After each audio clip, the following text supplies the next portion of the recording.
Pernahkah kamu membayangkan bagaimana bentuk kecil sel darah merah dapat menentukan kesehatan seseorang? Coba bayangkan, jika sel-sel yang seharusnya bulat dan lentur, tetapi berubah menjadi kaku dan berbentuk sabit. Lalu, apa akibatnya? Akibatnya, aliran darah dapat tersumbat, organ kekurangan oksigen, dan rasa sakit yang luar biasa pun muncul.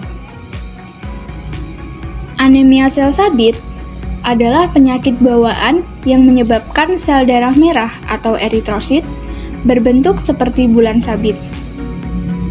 Pada kondisi normal, bentuk sel darah merah adalah bulat seperti cakram.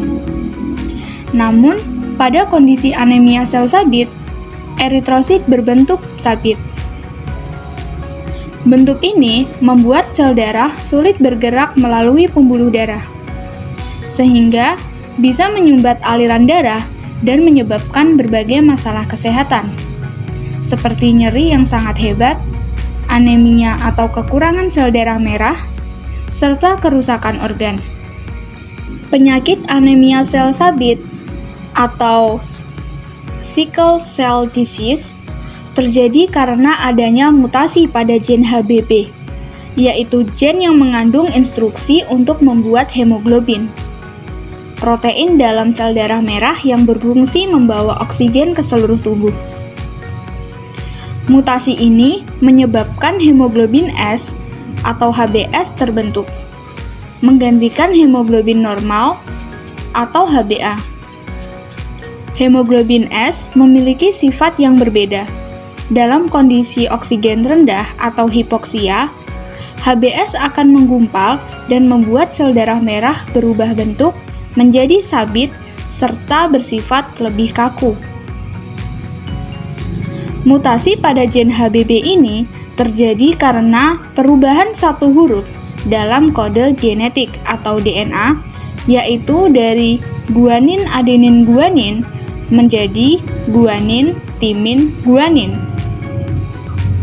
Anemia sel sabit bersifat autosom resesif, yang berarti seseorang harus mewarisi dua salinan gen yang rusak, satu dari ibu dan satu dari ayah, untuk mewarisi penyakit ini.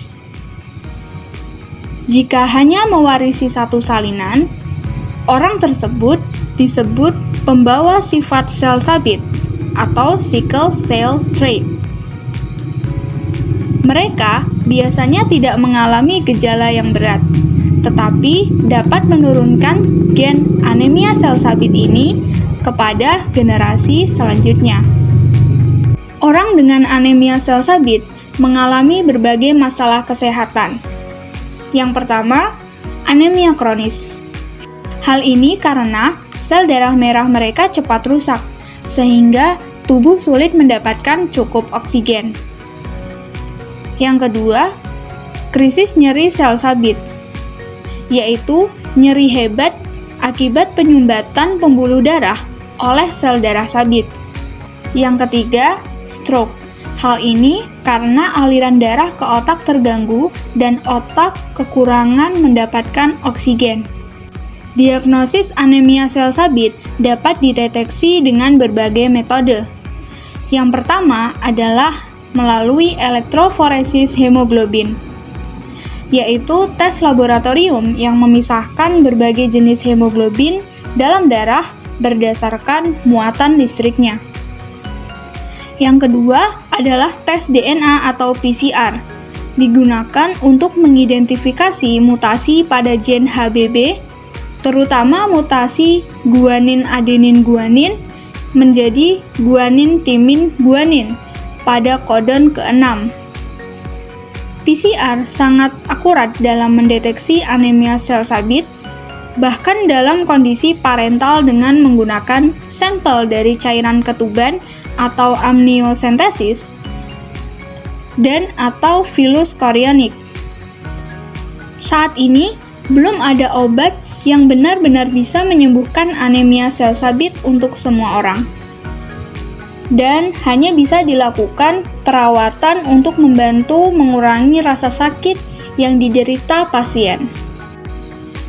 Demikian video singkat mengenai anemia sel sabit. Semoga informasi yang kami berikan dapat bermanfaat dan membuka wawasan kita lebih mendalam.